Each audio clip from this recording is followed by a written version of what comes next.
पावन जयंती कार्यक्रम से संबंधित आज की इस महत्वपूर्ण कार्यशाला में भारतीय जनता पार्टी के प्रदेश के हमारे अध्यक्ष चौधरी भूपेंद्र सिंह जी, उत्तर प्रदेश सरकार में मंत्रिमंडल के मेरे सहयोगी उप मुख्यमंत्री श्री ब्रजेश पाठक जी, समाज कल्याण विभाग के मंत्री श्री असीम अरुण जी, अनुसूचित जाति आयोग के राष्ट्रीय अध्यक्ष माननीय श्री लाल सिंह आर्य जी, भारतीय जनता पार्टी के प्रदेश के संगठन महामंत्री माननीय श्री धर्मपाल जी, भारतीय जनता पार्टी के पूर्व प्रदेश अध्यक्ष डॉक्टर रमापति राम त्रिपाठी जी, पूर्व केंद्रीय मंत्री और पूर्व प्रदेश अध्यक्ष डॉक्टर महेंद्र नाथ पांडे जी, प्रदेश अध्यक्ष अनुसूचित जाति मोर्चा श्री रामचंद्र कनौजिया जी, राष्ट्रीय उपाध्यक्ष युवा मोर्चा श्री अभिनव प्रकाश जी, इस कार्यक्रम के जो संयोजक हैं प्रदेश महामंत्री श्री राम प्रताप सिंह जी, भारतीय जनता पार्टी प्रदेश की इस विशेष कार्यशाला में उपस्थित प्रदेश सरकार में मंत्रिमंडल के मेरे सहयोगीगण, माननीय सांसदगण, विधायकगण, जिलाध्यक्षगण और विभिन्न मोर्चा प्रकोष्ठों से जुड़े हुए पदाधिकारी और उपस्थित बहनों और भाइयों, मैं आप सबका इस कार्यशाला में हृदय से स्वागत करता हूं, अभिनंदन करता हूं। बाबा साहब की जयंती की एक दिन पहले आयोजित कार्यशाला अगले 12 दिन की 10-11 दिन की कार्य योजना को लेकर के भारतीय जनता पार्टी पूरे देश के अंदर एक विस्तृत कार्य योजना को लेकर के चल रही है। कार्यक्रम का उद्देश्य बहुत स्पष्ट है। पिछले 10 वर्ष में प्रधानमंत्री मोदी जी के नेतृत्व में भारतीय जनता पार्टी की केंद्र सरकार ने और विभिन्न राज्यों की भारतीय जनता पार्टी की सरकारों ने दलितों के लिए, वंचितों के लिए, पिछड़ों के लिए, महिलाओं के लिए कौन से कार्य किए हैं और उनकी उपलब्धि और रिजल्ट क्या है,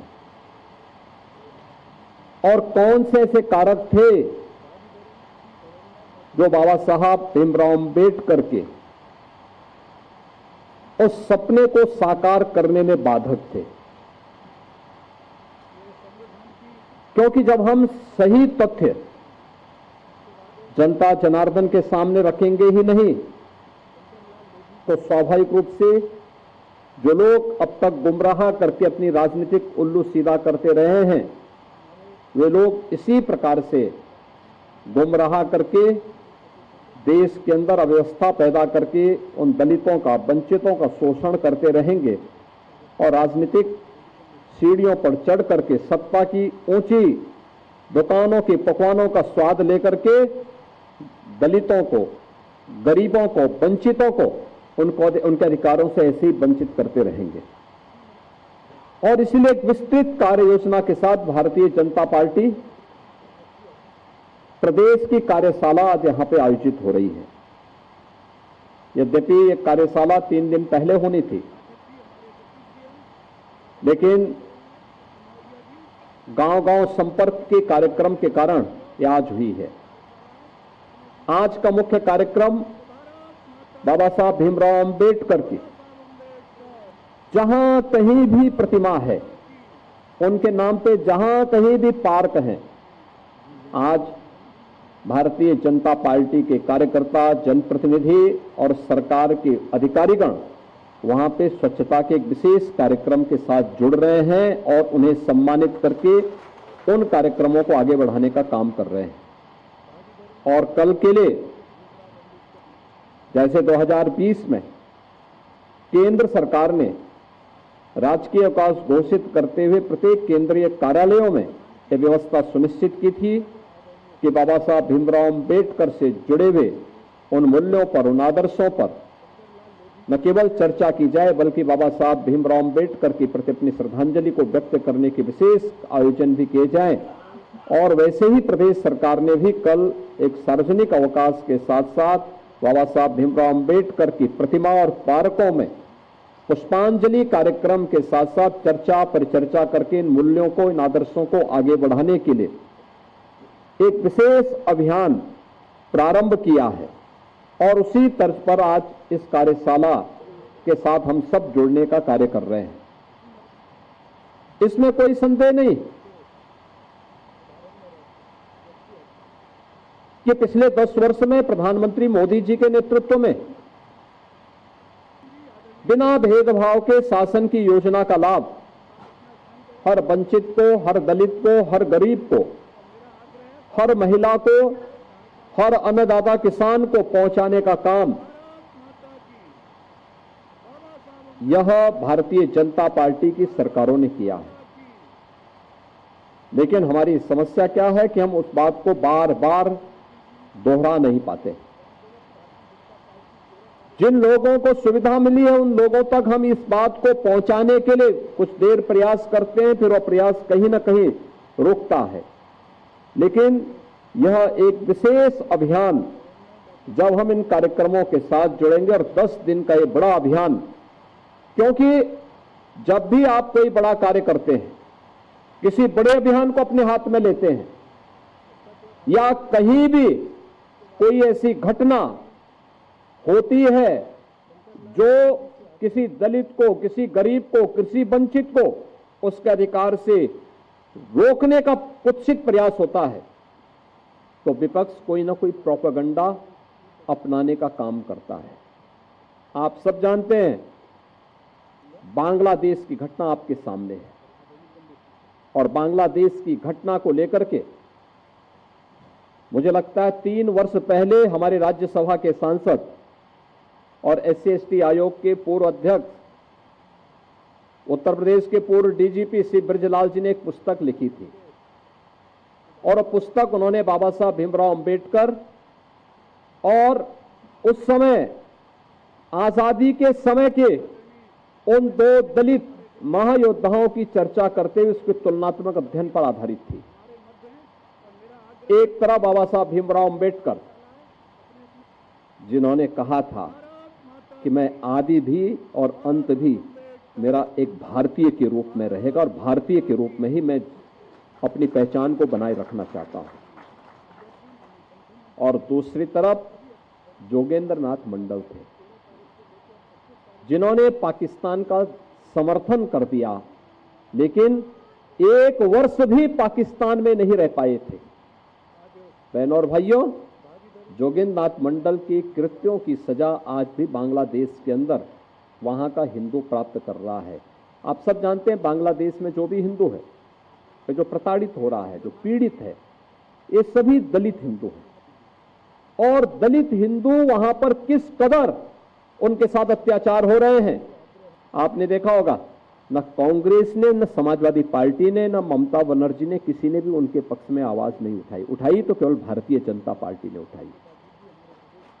भारतीय जनता पार्टी ने उठाई, और भारतीय जनता पार्टी इस बात के लिए प्रतिबद्ध है कि हमें हर हिंदू की रक्षा करनी है, और इसी के लिए सिटीजनशिप अमेंडमेंट एक्ट भी बनाया कि किन्हीं कारणों से पाकिस्तान में, बांग्लादेश में, अफगानिस्तान में कोई सिंधु, कोई सिख, कोई हिंदू, कोई जैनी, कोई बौद्ध, अगर वह वहां भारत में आया है तो उसको भारत की नागरिकता मिल जाए, इसका विरोध करने वाले कौन लोग हैं? ये वही लोग हैं जो कांग्रेस के रूप में, समाजवादी पार्टी के रूप में गुमराह करने का काम कर रहे हैं। ये वही दल है। ये व्यवहारिक धरातल पर भी दलित और वंचितों का अधिकार छीनने के अधिकारी होते हैं। आप देखते होंगे कहीं दलितों की झोपड़ी पर, उनकी जमीन पर कब्जा करने वाले कोई लोग होंगे तो इन्हीं दलों से जुड़े हुए लोग होंगे। ये सर्वाधिक कब्जा करते हैं। और ठीक बात है कि सरकार का डंडा है, सरकार उनको ठीक भी करती है, दुरुस्त भी करती है कि जिससे वे लोग गरीबों की, वंचितों की जमीनों पर कब्जा न कर सके। लेकिन फिर भी उनके द्वारा किस प्रकार के राग अलापे जाते हैं, हमें आश्चर्य होता है। ये वही राज्य है और ये देश वही देश है जिस देश में वक्फ के नाम पर लाखों एकड़ लैंड कब्जे की गई है और उनके पास कोई कागज नहीं, कोई राजस्व रिकॉर्ड नहीं।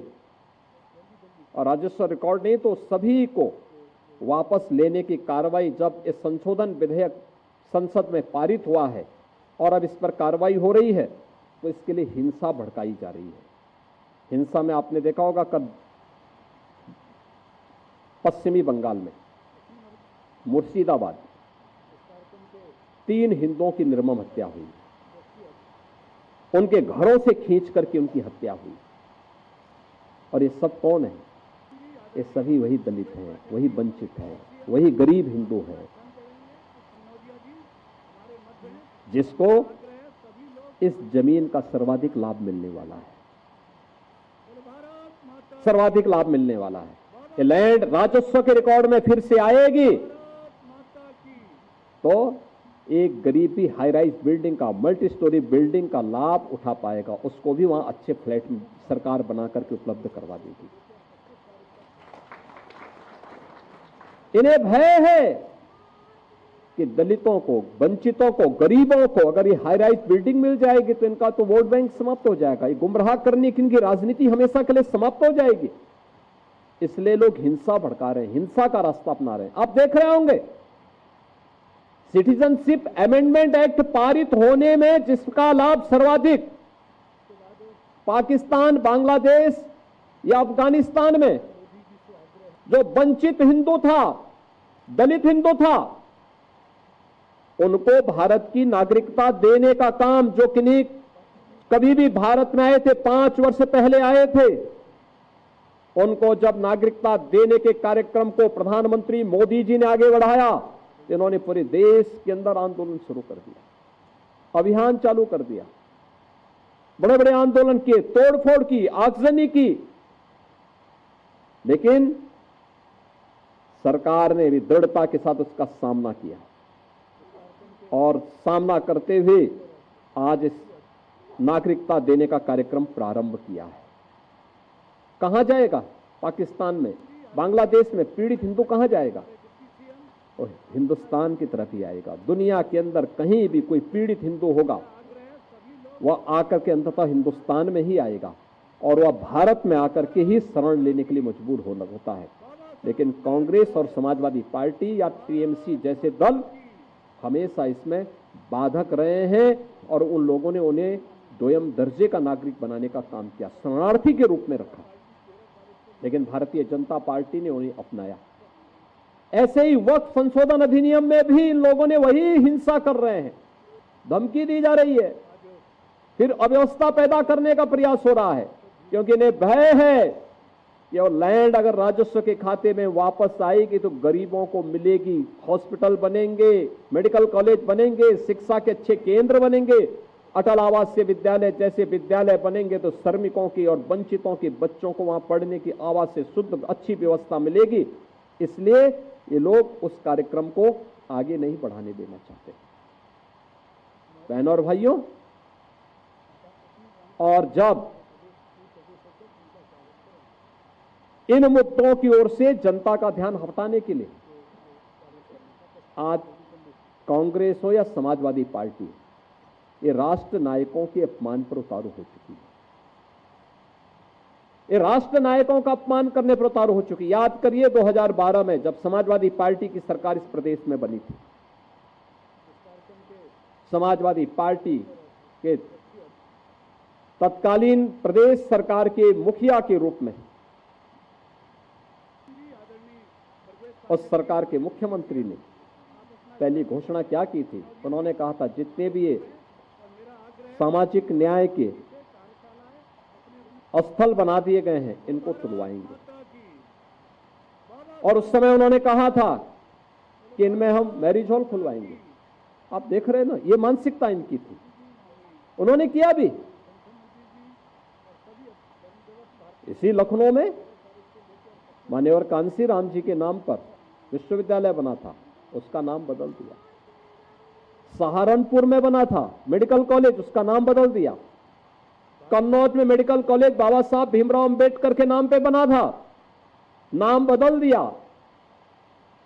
जब असीम अरुण जी ने मेरे सामने इस बात को रखा कि ये तो बाबा साहब के नाम पे था और बाबा साहब के नाम पर बने हुए मेडिकल कॉलेज का नामकरण इन्होंने बदलने का काम किया है। बहनों और भाइयों, तो फिर उसी कन्नौज में हम लोग जाकर के इस बात की घोषणा की कि नहीं, इसका नाम फिर से बाबा साहब भीमराव अंबेडकर के नाम पर ही होना चाहिए। और हम लोगों ने उस कार्यक्रम को वहां पर फिर से, नामकरण के कार्यक्रम को फिर से वहां पे संपन्न किया। बहनों और भाइयों,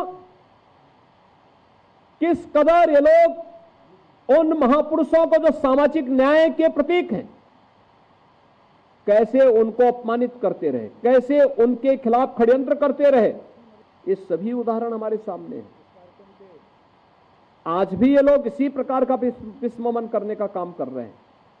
कैसे करते हैं? महाराष्ट्र में छत्रपति शिवाजी महाराज के खिलाफ वक्तव्य देते हैं। औरंगजेब को वहां पर औरंगजेब की का महिमा मंडन करने का काम कर रहे हैं।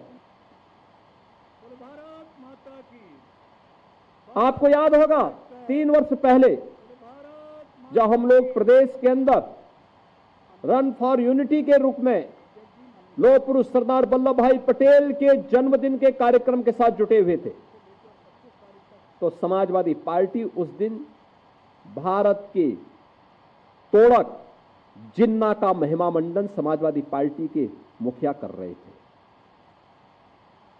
याद करिए, जिन्ना का स्मरण कर रहे थे। और जब भारत के अंदर भारत के किसी महापुरुष को सम्मान देने की बात आती है तो ये लोग कोई ना कोई ऐसा प्रोपोगंडा अपनाएंगे जिससे समाज को आपस में बांटने का काम किया जा सके। चाहे वह छत्रपति शिवाजी महाराज का अपमान हो, चाहे वह लौह पुरुष सरदार वल्लभ भाई पटेल का अपमान हो, और चाहे वह महाराणा प्रताप और महाराणा सांगा का अपमान या बाबा साहब भीमराव अंबेडकर का अपमान, ये उसी श्रृंखला का हिस्सा है जो कांग्रेस और समाजवादी पार्टी का डीएनए अब तक करता रहा है। ये लगातार इस षड्यंत्र के हिस्से रहे हैं।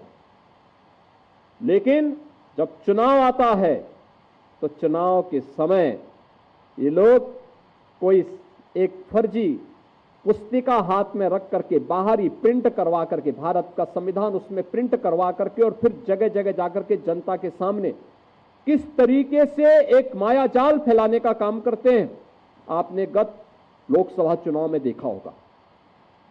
किस किस प्रकार के वक्तव्य इन्होंने दिए, कैसे कैसी बातें इन्होंने उस समय कही, ये किसी से छुपा हुआ नहीं है।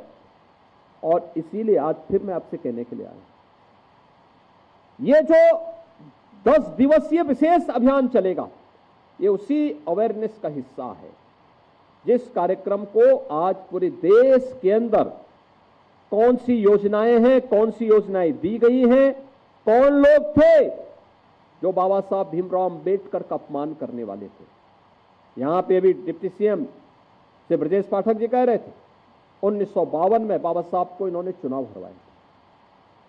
बाबा साहब की जो संसदीय सीट थी उसके एक बड़े भाग को, जहां से वे चुनाव जीत सकते थे, हिंदू बाहुल्य क्षेत्र था, उसको काट करके पाकिस्तान की तरफ भेजने का, पाकिस्तान को दे दिया गया।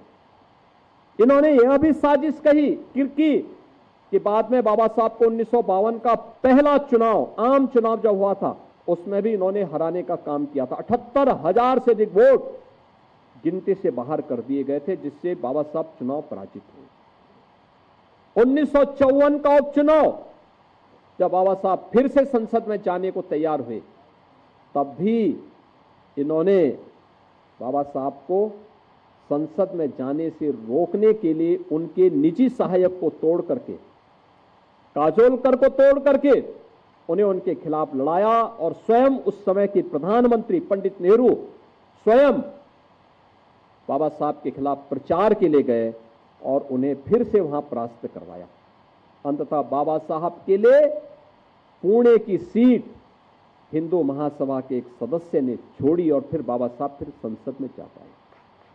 बहनों और भाइयों, ये कांग्रेस या समाजवादी पार्टी ये हमेशा देश तोड़क तत्वों के साथ खड़ी रही है। संविधान के प्रियम्बल में तक इन्होंने संशोधन कर दिया। अभी हम लोगों ने पिछले सत्र में प्रत्येक सदस्य को संविधान की मूल प्रति जो 26 नवंबर 1949 को बाबा साहब ने संविधान का मसौदा तैयार करते समय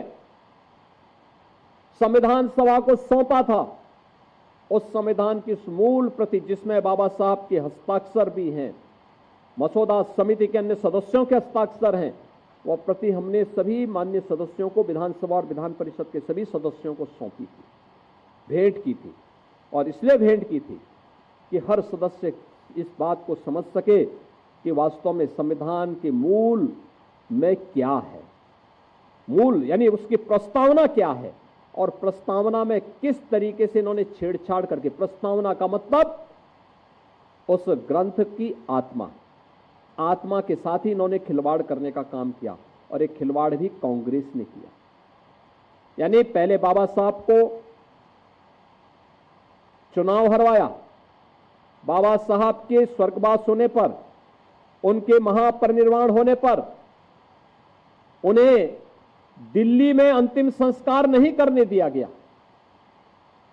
उनका स्मारक कांग्रेस ने नहीं बनने दिया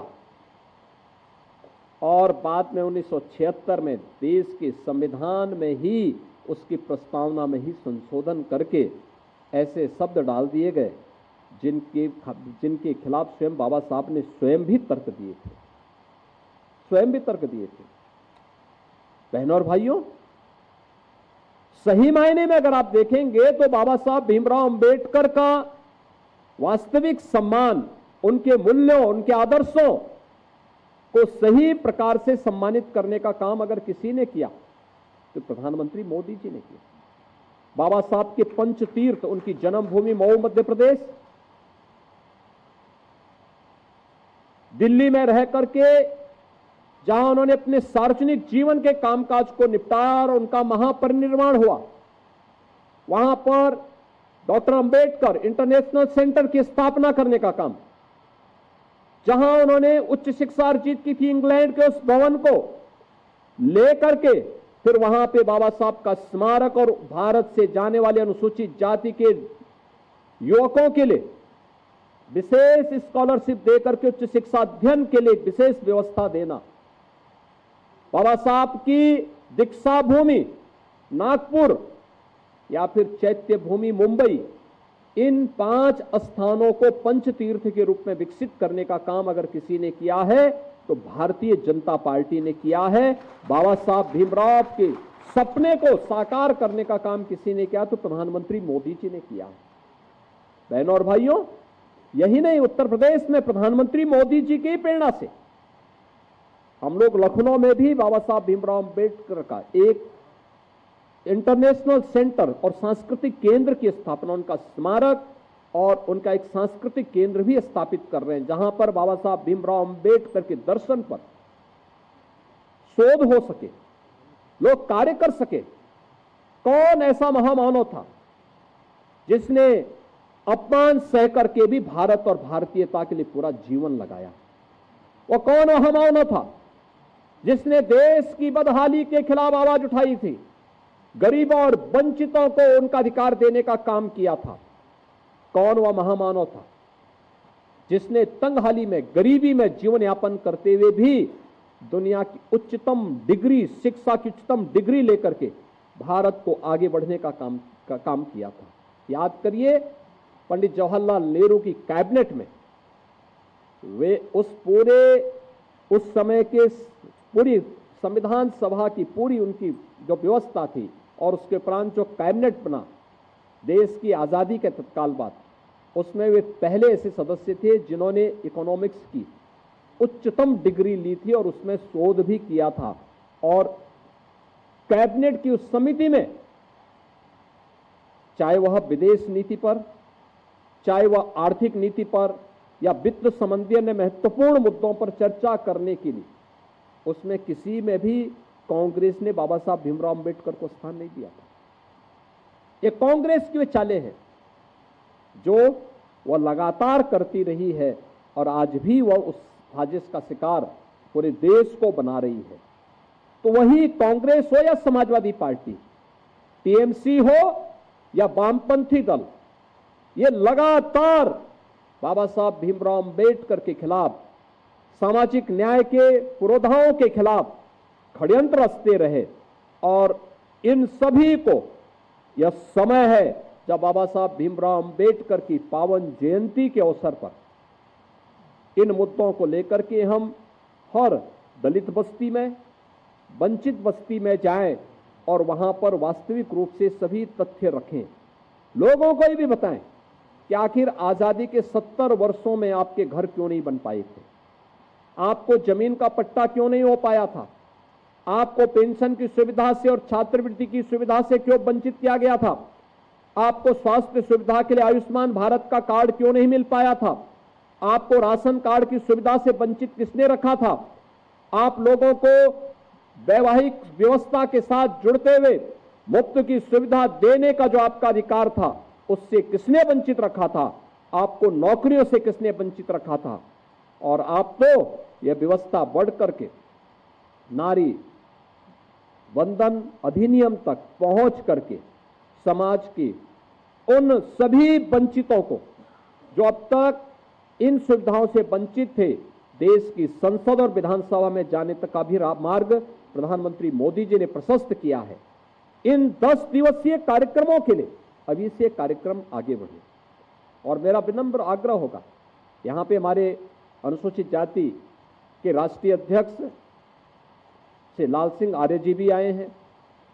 यहाँ पर संगठन ने पूरे दिन भर की कार्यशाला रखी, लेकिन कार्यशाला ससमय संपन्न होकर के आप सभी अपने अपने जनपदों में जाकर के उन कार्यक्रमों का हिस्सा जरूर बने जो बाबा साहब भीमराव अंबेडकर की जयंती के अवसर पर कल आयोजित होने वाले हैं।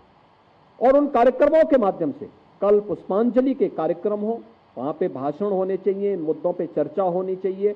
और फिर परसों से जनसंपर्क के कार्यक्रम जब भी पार्टी ने 15 से 25 के बीच में जो तैयार किए हैं, इन कार्यक्रमों के साथ हमें बृहद स्तर पर जुड़ करके व्यापक जनसंपर्क के इस कार्यक्रम के साथ जुड़ करके, क्योंकि बहुत बार होता क्या है, जानकारी के अभाव में भी गुमराह लोग हो जाते हैं।